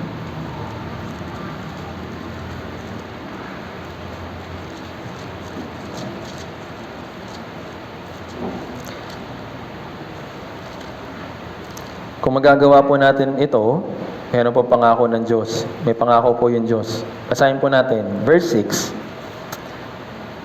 Mga taga-Roma, chapter 15, verse 6. Basahin po natin sabay-sabay, 3-1. Upang kayo na may isang pag-iisip sa pamamagitan ng isang bibig, ay luwalhatiin ninyo ang Diyos at Ama ng ating Panginoong Hesus. Sa pamamagitan po ng isang pag-iisip, sa pagsunod, panalangin, pagsasakripisyo, magagawa natin luwalhatiin yung Panginoon Diyos at yung ating Ama ng ating Panginoong Jesucristo. Kaya kailangan po natin matutunan yung pagkakaisa ng pag-iisip. Kaya nga sabi sa Biblia sa awit 133 verse 1, napakabuti at napakaligaya kapag ang magkakapatid ay sama-samang namumuhay na nagkakaisa. Para sa Diyos, napakabuti ng bagay po na iyon. Sa isang pamilya, masaya ba kapag nag-aaway-aaway yung magkakapatid? Mag-aaway-aaway yung pamilya? Hindi po, magulo po yun kapag ganun. Tama po ba? Pero kapag may pamumuhay na nagkakaisa, pero ang isang pag-iisip, isang layunin, yung sama-sama nilang ginagawa, nagkakaroon ng harmony. Naintindihan po. Naintindihan? Minsan nga tayo, di ba? Yung mga choir member, yung mga brothers and sisters na mayroong ministry, kapag sila nagkaroon ng isang tinig at isang sabi natin way ng pagkanta, ano pong pakiramdam? Nagagalak po yung puso ko kapag yung mga brothers and sisters na umaawit ay umaawit na parang isang boses lang. Naririnig niyo po yun? Halimbawa sa retreat, di ba? Dami-dami nila. Pero parang isa lang yung kumakanta. Bakit? Kasi meron silang isang pag-iisip. Pero paano kaya? Marami sila. Tapos may kanya-kanya silang boses. May iba mataas, iba mababa, iba sabihin natin medyo alanganin sa tiyempo. Nagiging maayos po ba? Hindi. Kaya kung magkakaroon ng isang pag-iisip sa loob ng church, magkakaroon ng harmony. Naintindihan po? Alam niyo po yung harmony? Yung harmonious na pagkilos? Kailangan din po natin ito matutunan bilang anak ng Diyos. Kailan yun? Sabi sa verse na binasa natin, ngayon. Naintindihan po? Hindi yung pag okay na siya, magkaroon na kami ng isang pag-iisip. Kapag hindi pa siya okay, bala siya. Hindi po ganon. Huwag po tayo magtangi ng mga tao. Yung pipiliin mo lang kung sino yung magiging ka-one mind mo, or pipiliin mo lang kung sino yung mga kadikit mo, hindi po. Dito po sa loob ng church, hindi po tayo family-centered. Nari, magkakapamilya, sila lang yung magkakasama. Iwasan po natin yun. Alam niyo po kung bakit? Mga brothers and sisters, mali-left out. Paano pag wala silang brothers, wala silang kapamilya dito sa loob ng church? Sino sasamahan nila? Kung yung mga brothers and sisters, sama-sama sila, kumpul-kumpul sila, bilang mga pamilya, o kaya magkakaibigan lang yung magkakasama, hindi po maganda sa paningin ng Diyos ito. Naintindihan po. Kaya, pag nandito sa loob ng church, ituring po niyo yung brothers and sisters na kapatid po ninyo sa Espiritu. Naintindihan? Kahit na sila ay kapamilya nyo sa katawan, pisikal, okay lang, walang problema. Pero ituring mo sila bilang isang kapatid sa Espiritu. Naintindihan? Bigyan ko po kayo ng challenge para masuri po ninyo yung sarili po ninyo na walang pagtatangi. Pili ka ng isang brother or sister. Pag brother, brother lang Baka mamaya pipili ng yung brother na isang sister na sasamahan. Brother, brother lang. Sister, sister lang. Pili ka ng mga hindi mo masyadong kinakausap dito po sa loob ng church. At check mo yung puso mo kung kaya ko ba na magkaroon ng isang pag-iisip sa kanya. Kasi kapag nandito sa church, kayo lang yung magkakasama, kayo yung nag-uusap, tapos yung ibang brothers and sisters, kain lang, tapos mamaya, tapos na, tapos mamaya, uwi na. Nandun po ba yung pagkakaisa kapag ganun? Kaya pili po kayo ng mga brothers and sisters, yung hindi nyo masyadong kinakausap, hindi nyo masyadong kinakamusta, yun po yung samahan po ninyo. Para matrain yung puso po ninyo na hindi ka mamimili kung sino lang yung sasamahan mo. Naintindihan po? Yung iba, kung sino yung same mindset ko, sila yung sasamahan ko. Kapag hindi ka same mindset namin, wala, hindi ka kasali. Hindi po pwedeng ganun sa loob ng church. Naintindihan po? Kung ganun po iniisip nyo sa loob ng church, magkakaroon tayo ng pagkakagulo-gulo, pagkakabahabagi, at hindi po yun maganda. Naintindihan po? Kailangan natin magkaroon ng isang pag-iisip sa anumang aspeto, lalo na sa patungkol sa ating Christian life. Naintindihan po? Naintindihan? Kung magagawa po natin ito isang paraan para luwalhatiin yung Panginoon. Magbigay lugod sa Kanya. Naintindihan? Kaya bawat isa sa atin, matutunan yung isang pag-iisip na kay Kristo Jesus. Hindi pa tayo sapat o hindi pa tayo nakaabot dun sa ganong klaseng level. Kaya ito po yung sinasabi sa atin ni Apostol Pablo na ipagkaloob nawa o sana makarating tayo sa isang pag-iisip. Kaya ito po yung kailangan natin i-train sa loob ng church. Yung isang pag-iisip o magkaisa ng pag-iisip na sa isa't isa ayon kay Kristo o Kristo Jesus. Sana po, brothers and sisters, magawa rin po natin ito para po mas ma-expand po natin o mapalawak natin, mapalaki natin yung puso po natin para sa brothers and sisters. Meron po tayong panibagong chance para gawin yung kanyang kalooban ng sama-sama sa ikalawang batch ng Summer Retreat. Kaya sana magawa po natin ito ng maging matagumpay at mas marami yung mga ligaw na kaluluwa na maligtas. Tayo pong lahat ay mukot manalangin. Banal at mahabagin naming amang Diyos, nagpapasalamat po kami sa pagkakataon po na ito na binigay niyo po sa amin para makapakinig ng iyong salita. Panginoon, tulungan niyo po nawa kami upang masunod po namin ang iyong kalooban, lalong-lalo na sa pagkakaisa ng pag-iisip. Tulungan niyo po nawa kami na magkaroon ng isang pag-iisip kung paano ang Panginoong Jesucristo ay nagkaroon ng isang pag-iisip sa iyo, Ama. Tulungan niyo po kami sa paghahanda po namin para sa ikalawang batch ng Summer Retreat. Naway maging matagumpay po ito sa tulong po ninyo at naway marami pong mga ligaw na kaluluwa yung maligtas at naway sama-sama po kami makibahagi sa mahalagang gawain po na ito. Sa iyo lamang po kami ahas at magtitiwala at maraming salamat po. Lahat po na ito ay dinadalangin po namin sa makapangyarihang pangalan ng Panginoong Jesucristo. Amen. Pasensya na po at overtime pero salamat din po sa pakikinig po ninyo.